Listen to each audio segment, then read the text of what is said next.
काहीतरी आयुष्यात बना. कारण काय पण असू द्या, पण बना काहीतरी आयुष्यामध्ये बना. तुम्हाला सांगू मी, तुम्ही आहे ना असे धडपड करा बरोबर. खेड्यातल्या लेकरांमध्ये शक्ती असते. मी असं नाही म्हणत की शहरातल्या लेकरात शक्ती नसते, पण खेड्यामध्ये जे लेकर राहतात की नाही त्यांच्यामध्ये उपजत काय शक्ती असते. उपजत म्हणजे बघा, आम्ही शेतात काम करायचो. मला चांगलं खुरपता येतं, मला चांगलं कोळपता येतं, मला ज्वारी कापता येते, त्याचं खळं करता येतं, मला त्या पेंड्या ओढता येतात, त्याची बलीम रचता येते, ती बलीम लिपता येते, आपल्याला करता येतं. आणि हे कष्ट केल्यामुळे काय होतं माहितीये का, तुमची बॉडी कुठल्याही ठिकाणी काम करायला तयार असते. म्हणून खेड्यापाड्यातले लेकर आहेत ना खूप चांगल्या पद्धतीनं स्पर्धेमध्ये उतरू शकतात, खूप चांगल्या पद्धतीनं. तुम्हाला सांगतो पोरांनो की मी मागे गावात चिमणीच्या प्रकाशात जिल्हा परिषद शाळेत शिकलेला मुलगा आहे, मराठी मीडियमचा मुलगा आहे. माझ्याकडे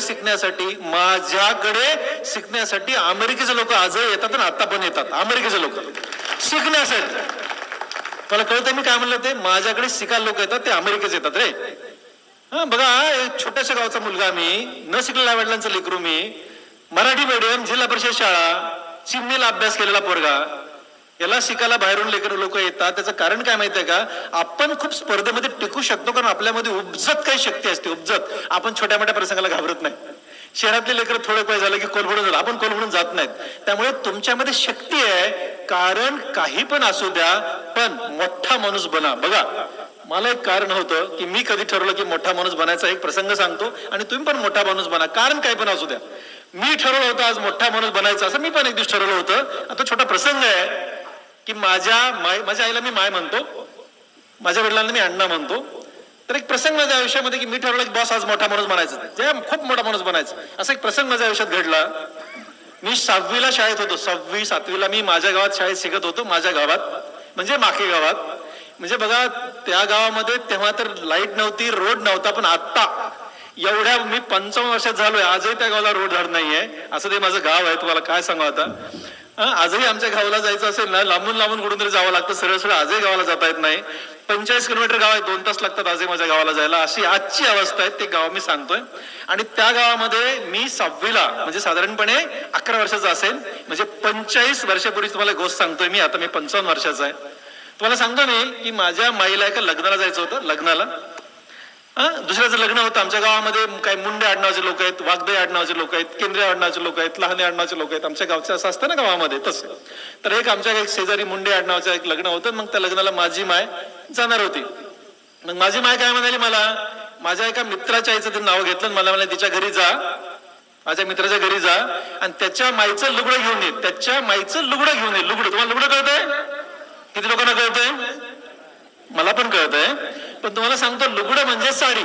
आणि माझ्या माईच्या भाषेमध्ये लुगडं म्हणजे 9 वार आणि साडी म्हणजे 7 वार. हे कुणाला कळतंय? कुणाच कळत नाही. तुम्हाला सांगतो, 7 वार म्हणजे साडी लहान असते, लुगडं लांब असतं. ठीक आहे, लुगडं जरा जास्त लांब असतं. ते कष्टा घालून घालतात ते लुगडं असतं.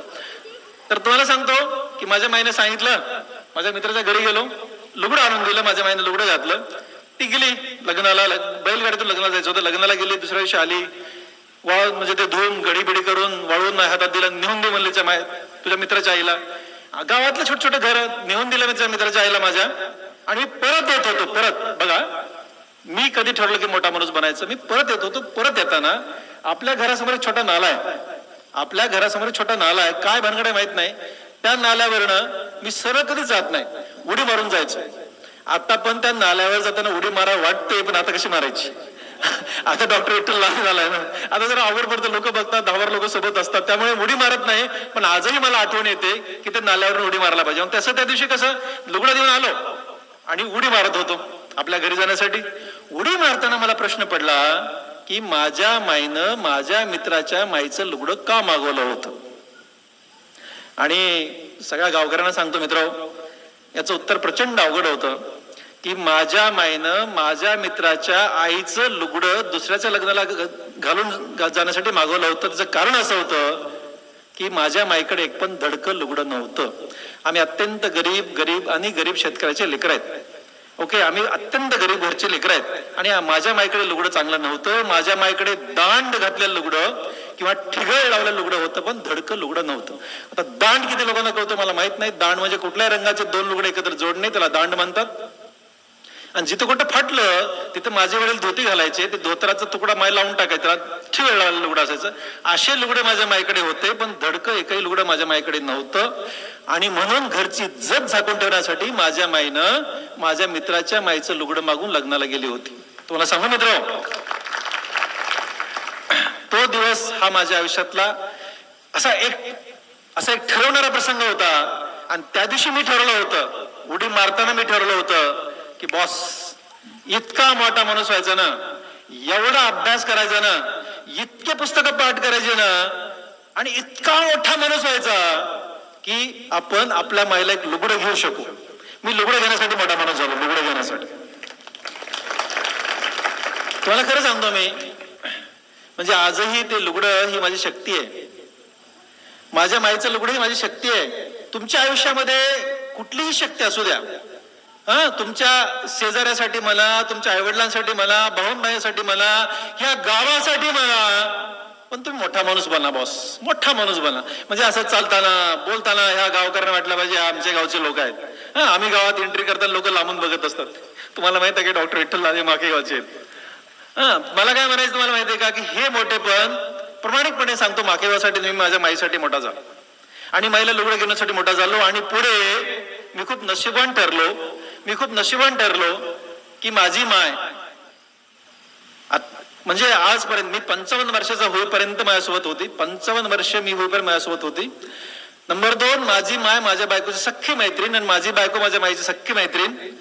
लग्नाच्या अगोदर माझी माझ्या बायकोची मैत्री होती 6 महिन्याची. तर माझ्या बायकोला मी सांगत होतो की माझ्या माईच्या अडचणी काय, माहित नाही मैत्रीमध्ये काय बोलतात, पण जेव्हा मी खूप कमी भेटू शकायचो, महिन्यात एकदाच भेटायचो, पण तिला सांगायचो की माझ्या माईकडे मंगळसूत्र नव्हतं, होतं पण मोडावं लागलं होतं. तिच्या फक्त काळे मणीच्या गळ्यामध्ये होतं.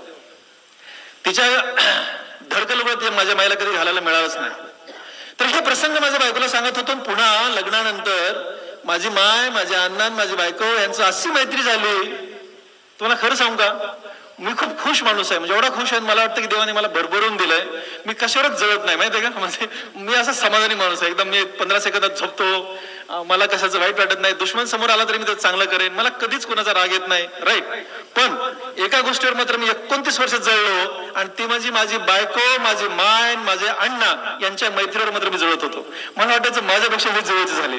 माझ्या मायला मी कधी कधी विचारायचो, माझी माय मला सांग, कल्पना ही माझ्या बायकोचं नाव आहे, कल्पना तुझी आहे का मी तुझं आहे. माय हळूच हसायची, माय तुम्ही पण आहेत. माझी माय मला आवाज घालायची, मी तिला अरे करायला घालायचो, माय तुम्ही पण माझे आहेत, पण हे पण लेकरू माझं आहे. पण तिची जास्त लाड करायची माझ्यापेक्षा, ती जरा जास्त लाड करायची. ह्या लाडामुळे काय झालं की माझ्या बायकोने ठरवलं की माझ्या माईला 365 लुगडे घ्यायचे, वर्षातल्या प्रत्येक दिवशी वेगळे लुगडे घालायचे. तिने 365 घेऊ दिले नाही, पण 200 लुगडे माझ्या बायकोने तिला पक्कीच घेतली. पण तुम्हाला सांगू का मी मित्र, मला तुम्हाला हे का सांगायचं होतं, विषय कसा होता की आपल्या आईला लुगडं नाही ही मला वाईट वाटलेली गोष्ट नव्हती, ही माझी शक्ती होती. आम्ही गरीब आहेत ही माझी शक्ती होती, आणि त्याच्यावर कशी मात करायची ही शक्ती मला कामाला आली, म्हणून मोठा माणूस झाला. मला काय म्हणायचंय, उगीच आपण काय म्हणतो, ते श्रीमंत होते म्हणून मोठं ट्युशन लावलं, ते मोठ्या घरचे होते म्हणून मोठ्या मोठ्या ठिकाणी शाळेत घातले, मोठ्या शाळेत गेले म्हणून मोठे झाले, असलं काय नाही. जिल्हा परिषद शाळा यार, तुम्हाला मी काय सांगू आता, एक वर्ग होता, एवढी खोली होती, त्याच्यावर पत्रे होते, त्या कोपऱ्यामध्ये पहिली, ह्या कोपऱ्यात दुसरी, त्या कोपऱ्यात तिसरी, ह्या कोपऱ्यात चौथी. एका खोलीमध्ये 4 वर्ग होते, 10 पोरं वर्ग. ते गुरुजी एक गुरुजी फक्त चौथीला शिकवायचं आणि पहिली दुसरी तिसरी काहीच नाही. तरी सुद्धा मी 4थीला मेरिट होतो, 7वीला मेरिट होतो, 10वीला पण मेरिट होतो. तुम्हाला पॉईंट काय सांगायचा आहे, त्या शाळेमध्ये माहित आहे, त्या शाळेमध्ये मी 10वीला मेरिट होतो. पॉइंट मला काय सांगायचं माहितीये का, की खेड्यात राहणं, कमी फॅसिलिटी असलेल्या ठिकाणी राहणं म्हणजे तुम्हाला काहीतरी अडथळा निर्माण करणारी गोष्ट बिलकुल नाहीये.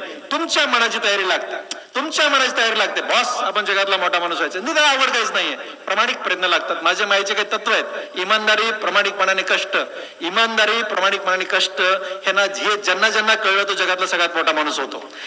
ज्यांना कळलं त्यांना, जे इमानदारीने मिळतं, जे प्रामाणिकपणाने मिळतं, ते चिरकाला टिकतं. तुम्ही असताना टिकतं, तुम्ही नसताना टिकतं, आणि जे बाकीच्या मार्गाने ते कधीच टिकत नाही आणि तुमच्या अंगी पण लागत नाही.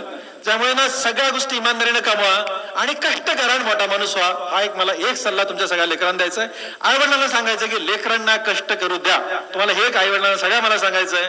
आजकाल आईवडील म्हणतात अरे आमच्या लेकरांना खूप कष्ट आहेत, पहिलीला एवढे कष्ट, LKG एवढे, UKG एवढे, 11वीला तेवढे, 12वीला एवढे. म्हणजे आमच्या वेळेस कष्ट नव्हते, फक्त तुमच्याच लेकरांना कष्ट आहेत असं बिलकुल नाहीये. सगळ्या आईवडिलांना सांगतो मी, लेकरांना कष्टाची सवय लावा.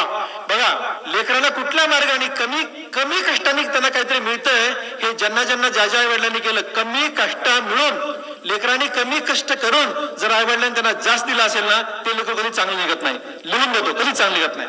लेकरांना जे कष्टाने मिळतं ना, ते लेकर जगातली मोठी माणसं होतात. लेकरांना कष्ट करू द्या, करू द्या. बघा विठ्ठल लहाने, पद्मश्री डॉक्टर तात्याराव लहाने माझा सख्खा मोठा भाऊ, आम्ही गरीब आईवडिलांचे लेकर, पण आमचे लेकर गरीबाचे नाहीत ना. आता हे सांगायची गरज नाही ना, आमचे लेकर गरीबाचे नाही आहेत रे. आईवडिलाच्या कृपेने भरभरून देवाने मला दिलंय. मला एकच लेकरू आहे, मला एकच लेकरू आहे. बघा आईवडिलांना समजून घ्या मी काय म्हणतो ते. पण माझी माय, माझ्या अण्णा, मी, माझी बायको जेव्हा जेवायला बसायचो, जेवण झाल्यानंतर आमचं एकच काम होतं, आम्ही दोघं निघून जायचो कामामध्ये. पण माझी माय आणि अण्णा माझ्या लेकराला कष्टाच्या गोष्टी सांगायचे. कष्टाच्या गोष्टी तुम्ही आईवडिलांनी काम करा, आपल्या लेकराला कष्टाच्या गोष्टी सांगा. माझ्या लेकराला सांगायचे कष्टाने कसा माणूस मोठा होतो. तात्या म्हणजे माझ्या मोठ्या भावाचं नाव तात्याराव आहे, त्याला तात्या म्हणतात सगळेजण. तर मग अण्णा तात्या म्हणतात, माय मोठा बाबा म्हणते.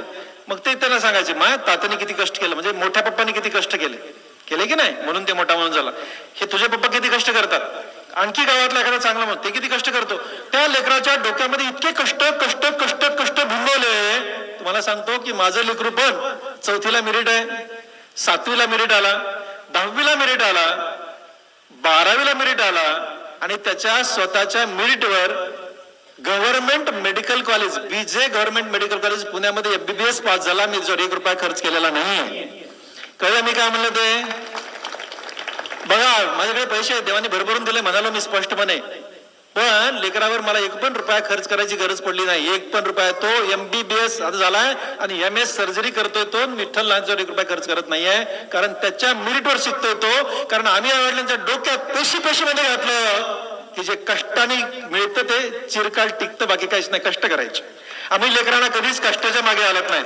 कधी मी एकदाही लेकरा शाळेत गेलो नाही की त्याला जास्त होमवर्क दिला, कमी होमवर्क दिला, अभ्यास नाही घेतला. एकदा पण नाही गेलो, एकदा पण. ओके, मला मी म्हणतो जी शाळा म्हणते ते बरोबर आहे, जे टीचर म्हणतात ते बरोबर आहे. कष्ट सगळ्यांनी करायचं असतं, सगळ्यांना सारखं. तो शाळेत जाताना कधीच वेगळा गेला नाही. ज्या रिक्षामध्ये 10 पोरं त्याच्यामध्ये हा 12 कोंबून जायचा. मी त्याला कुठलीच कारमध्ये पाठवलं नाही. बाबा माझ्या घरी 4 कार आहेत, मला काहीच अडचण नाहीये. पण तुम्हाला पुन्हा सांगतो ना, मी कधीच त्याला गाडीमध्ये पाठवलं नाही, कधीच नाही.